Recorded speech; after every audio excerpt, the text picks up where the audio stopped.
அண்ணாமலை பாஜகவில் என்ன நிலைமையில இருக்கிறாருன்னே தெரியலன்னு சேகர் பாபு பேசியிருக்கிறாரு சார். ஆனா நான் சேகர் பாபு ஒரு மாதிரி அண்டி பிழைக்கிற ஆண்டி இல்லைங்கண்ணா. இந்த பள்ளி எல்லாம் பாத்தீங்கன்னா இந்த செவுத்துல ஒட்டிக்கிட்டு சுத்திக்கிட்டு இருக்கும் வீட்டுல. அந்த பள்ளி கத்துனா மட்டும்தான் செவுத்துல ஒட்டி இருக்கிறது தெரியும். இன்னைக்கு சேகர் பாபு அவரை பார்க்கணும்னா முதலமைச்சருடைய ஜீப்ல ஓரத்துல பள்ளி மாதிரி ஒட்டிட்டு போவார். ஸ்ரீரங்க கோயில்ல எல்லாம் 4000 ரூபாய் டிக்கெட் வாங்கி சொர்க்கவாசல பாக்குறதுக்கு போவாங்க. அதே சேகர் பாபு எப்படி அடாவடியாக சென்னையினுடைய ரவுடியா எப்படி இருந்தாரோ 20 ஆண்டுகளுக்கு முன்பு கோவில்ல இன்னைக்கும் அறநிலையத்துறை அமைச்சராக அதே ரவுடியா தான் இருக்கிறார். எல்லாம் நவருங்க. யாருன்னா சேகர் பாபுவும் அவருடைய குடும்பமும் போய் பெருமாளை ஃபர்ஸ்ட் பார்க்கணும். ஐயா அவங்க பண்ண பாவத்தை எல்லாம் கோயில கழுவணுமா? கும்பாபிஷேகம் நடக்கும். லோக்கல்ல யாரோ 5 ரூபா 10 ரூபா 20 ரூபா போட்டு கும்பாபிஷேகம் நடத்துவாங்க.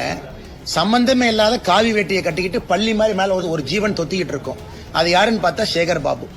அந்த மனிதருக்கெல்லாம் பதில் சொல்லி என் தரத்தை நான் தாழ்த்திக்க விரும்பலீங்கன்னா, செவுத்துல ஒட்டி இருக்கிற பள்ளியும் அறிவாலய செவுத்துல இருக்கிற பள்ளியும் முதலமைச்சருடைய ஜீப்ல சைட்ல ஒட்டிட்டு போற ஜந்துவும் ஒரே பேரு தான். அது சேகர் பாபு.